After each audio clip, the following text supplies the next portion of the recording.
विद्यार्थियों, आज हम झारखंड में 1857 ईस्वी की विद्रोह गाथा पर चर्चा करेंगे। आपको पता होगा कि 1857 से पूर्व छोटानागपुर की धरती पर जनजातियों द्वारा कई विद्रोह हो चुके थे। इसमें तिलका मांझी का विद्रोह, कोल विद्रोह, चुवाड़ विद्रोह, संथाल विद्रोह आदि शामिल हैं। इन विद्रोहों में जनजातियों ने बढ़ चढ़कर हिस्सा लिया था।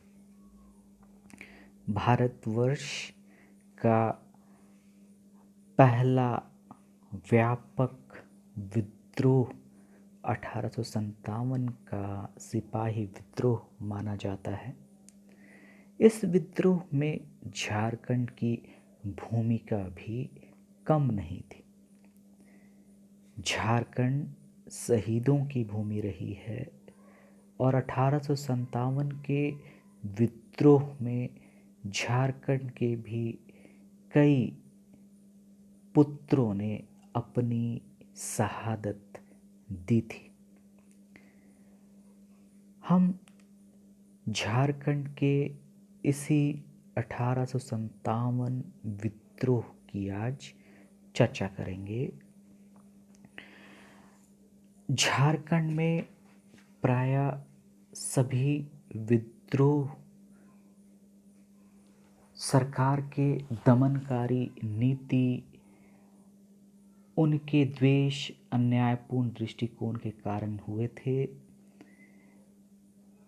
1857 के जो कारण थे वे सभी के सभी कारण झारखंड में उपस्थित नहीं थे, किंतु यह भी सत्य है कि जैसे राष्ट्रीय स्तर पर यह क्रांति ब्रिटिश विरोधी थी, उसकी तरह झारखंड में भी इसका स्वरूप सरकार विरोधी था। झारखंड में जैसे जैसे अंग्रेज़ों ने अपने पांव पसारने शुरू किए, वैसे वैसे पलामू के चेरो, छोटानागपुर के नागवंशी, छोटानागपुर के सिंह राजा, रामगढ़ के शासकों तथा अन्य छोटे मोटे शासकों, जमींदारों और जागीरदारों की राजनीति तथा आर्थिक स्थिति दयनीय होती गई। यहाँ के कुछ राजवंशों ने, जिनका शासन सदियों से स्थापित था, जिन्हें अंग्रेज़ों ने अवैध तरीकों से अपदस्थ कर दिया था। पलामू का अंतिम चेरो शासक था चूड़ामन राय, जिन्हें बकाया कर की वसूली के नाम पर गद्दी से उतार दिया गया था। इससे यहाँ के चेरों में सरकार के खिलाफ तीव्र निराशा फैली थी। इसी प्रकार नागवंशी राजा के प्रशासनिक और पुलिस संबंधी अधिकारों को छीना जाना नागवंशी संबंधित जागीरदारों तथा उनकी प्रजा ने पसंद नहीं किया था। सिंहभूम, रामगढ़ तथा मानभूम के राजा तथा जमींदार इसलिए क्रोधित थे कि सरकार ने प्रत्यक्ष तथा अप्रत्यक्ष रूप से उनके राज्यों पर अपनी सत्ता को थोप दिया था। सिंहभूम में भी यह असंतोष की पृष्ठभूमि 20 वर्ष पूर्व ही तैयार हो चुकी थी। छोटानागपुर में 1857 के विद्रोह के संदर्भ में मेल्सन ने अपनी पुस्तक हिस्ट्री ऑफ सिपाही वार इन इंडिया में लिखा है कि छोटानागपुर के पूर्व शासक घरानों के लोगों ने अपनी प्रजा के साथ मिलकर 1857 की क्रांति के रूप में सरकार के प्रति असंतोष को जाहिर किया। झारखंड में 1857 ईस्वी की क्रांति के लिए कुछ राजनीतिक और आर्थिक कारण भी निहित थे। झारखंड के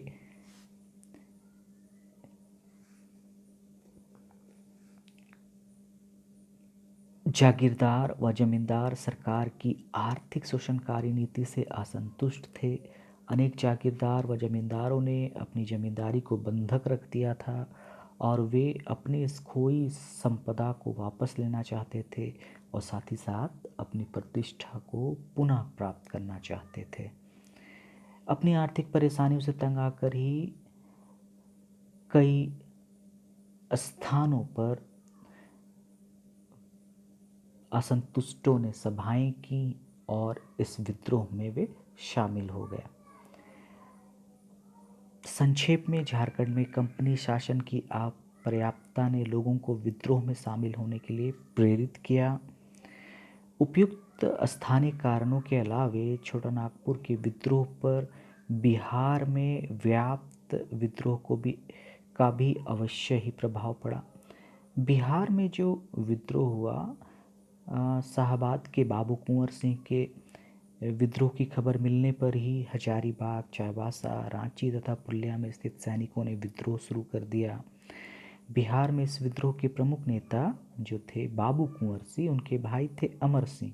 उनका प्रारंभ से ही झारखंड के विद्रोहियों से पत्र व्यवहार होता था और इस तरह से देखा जाए तो जो छोटानागपुर में 1857 का विद्रोह हुआ, इसका संबंध बिहार से भी था। अब हम झारखंड में 1857 के विद्रोह के स्वरूप के विषय में देखेंगे।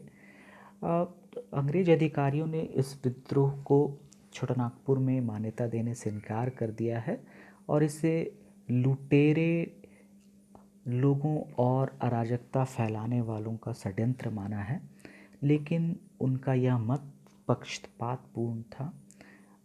झारखंड में 1857 का जो विद्रोह हुआ और उसके कारण से कई लोगों को दंड मिला, कई लोगों को मृत्यु दंड प्राप्त हुआ। उसकी यह सूची यह साबित करती है कि इस गदर से समाज के सभी वर्ग के लोग प्रभावित हुए थे।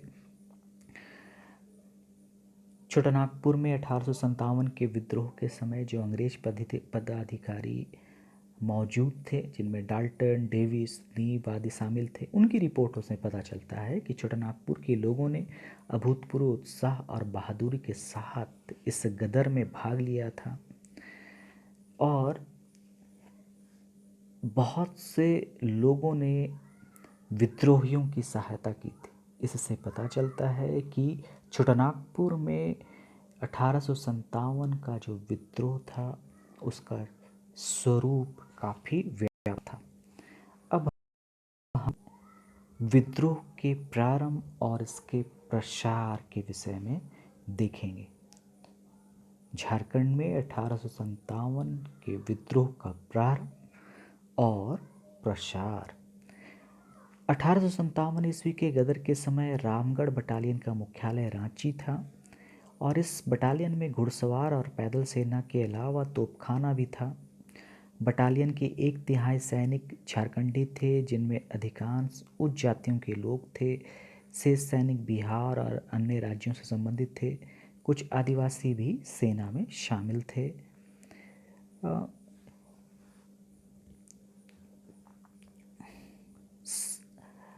उस समय 8वीं नेटिव इन्फेंट्री की टुकड़ियां हजारीबाग, डोरंडा, पुरुलिया और चाईबासा में स्थित थी। सरकार के प्रति उनकी कर्तव्यपरायणता दानापुर रेजिमेंट की वफादारी पर निर्भर करती थी। सिपाही और अन्य ऐसे लोग जो सरकारी सेवा में थे, विद्रोह शुरू होने के 2-3 महीने पहले ही अपने घरों को लौट रहे थे। भगोड़े अधिकांश बरकजूर से आए थे। सैनिक जून 1857 ईस्वी के मध्य तक उनकी संख्या इतनी अधिक हो गई कि बंगाल के उप गवर्नर को उनके खिलाफ कार्रवाई करने का आदेश देना पड़ा और मजिस्ट्रेटों को मुकदमा चलाकर दंड देने का अधिकार सौंपा गया। सिर्फ शक के आधार पर किसी भी व्यक्ति को पुलिस बंदी बना सकती थी। सरकार ने छोटानागपुर में प्रवेश के सभी रास्तों को बंद कर दिया। इसके बावजूद बाहर से आए विद्रोही इस क्षेत्र में जमा हो रहे थे। सरकार द्वारा उपयुक्त उपायों के बावजूद रामगढ़ बटालियन के डोरंडा स्थित सैनिक जून 1857 ईस्वी के अंत से ही विद्रोह के लिए उतारू हो गए। इस बटालियन के तोपखाना विभाग ने बहुत पहले इसकी तैयारी कर ली थी। स्थिति को देखते हुए 8वीं नेटिव इन्फेंट्री को दानापुर चले जाने का आदेश दिया गया, लेकिन ग्रैंड ट्रंक रोड पहुंचने पर मेजर जनरल लाइड के आदेश से इसे डोरंडा लौटने को कहा गया। इससे भारी असंतोष की भावना पैदा हुई। कमिश्नर सहित कई अधिकारी घबराकर इस इन्फेंट्री को छोटानागपुर से बाहर चले जाने का आदेश दिया। इस निर्णय से रामगढ़ बटालियन देश के शेष भाग के सैनिकों के साथ विद्रोह नहीं कर सकी। 25 जुलाई 1857 को भारतीय सैनिकों ने विद्रोह कर दिया था और 27 जुलाई तक हजारीबाग स्थित सैनिकों को दानापुर में हुए आंदोलन की सूचना नहीं थी, लेकिन उसी दिन कैप्टन ड्रू से भारतीय सैनिक अधिकारियों को इसकी खबर दी और दूसरी ओर दानापुर में विद्रोह की खबर मिलते ही हजारीबाग स्थित रामगढ़ बटालियन के सिपाहियों ने विद्रोह की तैयारी शुरू कर दी। इसकी सूचना उप कमिश्नर सिप्सन को 29 जुलाई 1857 को मिली। 30 जुलाई 1857 को हजारीबाग के सैनिकों ने विद्रोह कर दिया और विद्रोह से घबराकर जो अधिकारी थे वे भागने लगे, अपने परिवारों को बाहर भेजने लगे।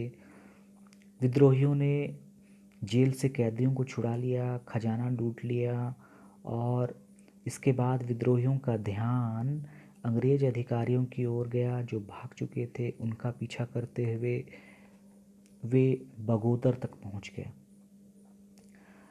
हजारीबाग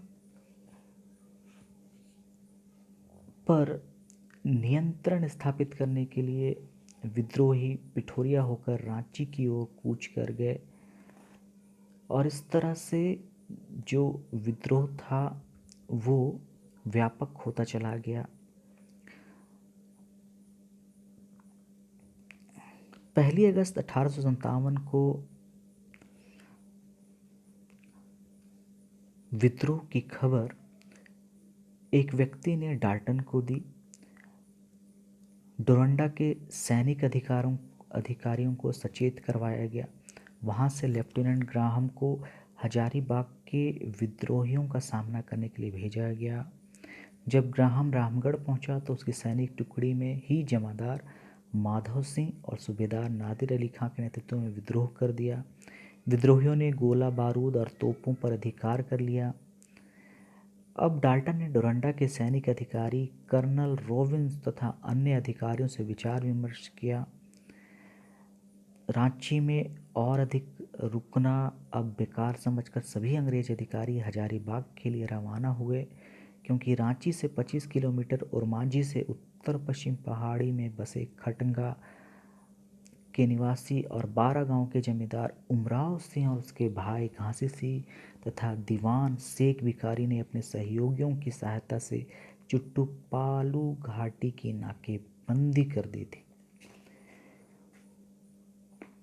अंग्रेज अधिकारियों में डाल्टन, रॉबिन्स और न्यायिक कमिश्नर प्रमुख थे। ये लोग हजारीबाग पहुंच गए क्योंकि पिठोरिया के जगतपाल सिंह ने अंग्रेजों के लिए पिठोरिया हजारीबाग मार्ग को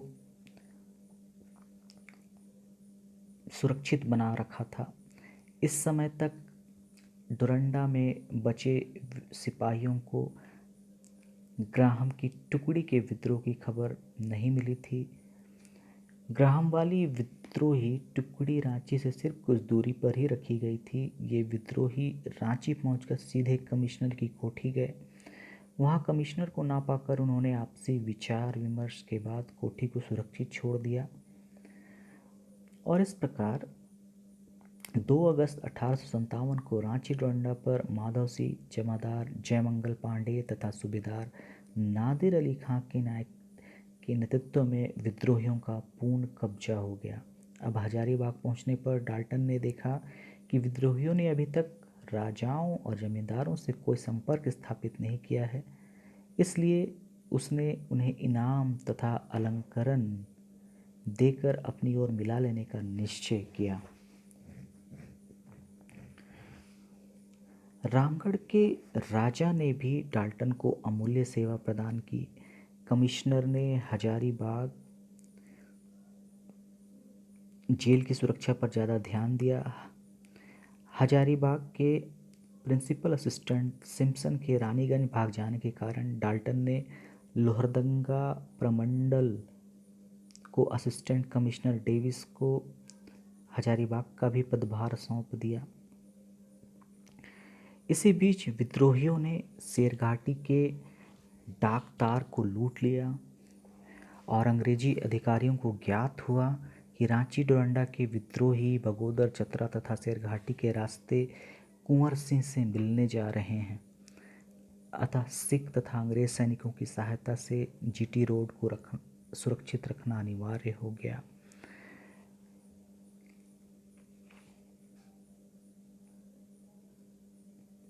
विद्रोहियों ने नागवंशी राजा के भतीजे लाल उपेंद्र नाथ को अपनी ओर मिलाने का असफल प्रयास किया, क्योंकि विद्रोहियों को एक सशक्त नेतृत्व की कमी खटक रही थी। रांची में स्थित हटिया ठाकुर विश्वनाथ सहदेव तथा ठाकुर जीतन शाही रहते थे। उन्होंने विद्रोहियों से संपर्क किया। इस कार्य को गणपत राय को नियुक्त किया गया। विश्वनाथ शाही हर दिन डोरंडा छावनी में बैठकर विद्रोही नेताओं से विचार विमर्श करता रहा। इस कार्य में उसे रामगढ़ के एक पूर्व घटवाल लूथर सिंह ने काफ़ी सहायता मिली थी।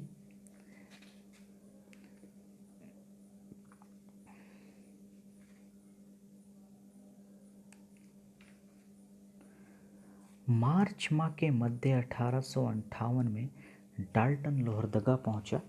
उसका उद्देश्य सिर्फ विद्रोहियों पर हमला करना था, लेकिन बीमार हो जाने के कारण यह कार्य कैप्टन ऑक्स के जिम्मे सौंपा गया।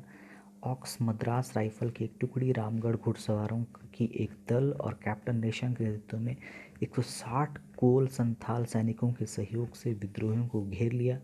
यहाँ विद्रोही नेता अवाक रह गए। उन्होंने लड़ने का प्रयास नहीं किया। विश्वनाथ दुबे तथा महेश नारायण के विश्वासघात के कारण ठाकुर शाही वहीं पकड़ा गया। कुछ समय बाद पांडे गणपत राय भी बंदी बना लिया गया। न्यायिक आयुक्त ने जल्दबाजी में मुकदमा निपटाकर ठाकुर और राय दोनों को फांसी की सजा सुनाई। रांची के कमीशन कंपाउंड से उत्तर की ओर एक पेड़ से ठाकुर को 16 अप्रैल और राय को 21 अप्रैल 1858 को फांसी दे दी गई। हम वीडियो और ऑडियो के अगले भाग में झारखंड में 1857 की क्रांति का प्रसार, उसके विषय में चर्चा करेंगे। धन्यवाद।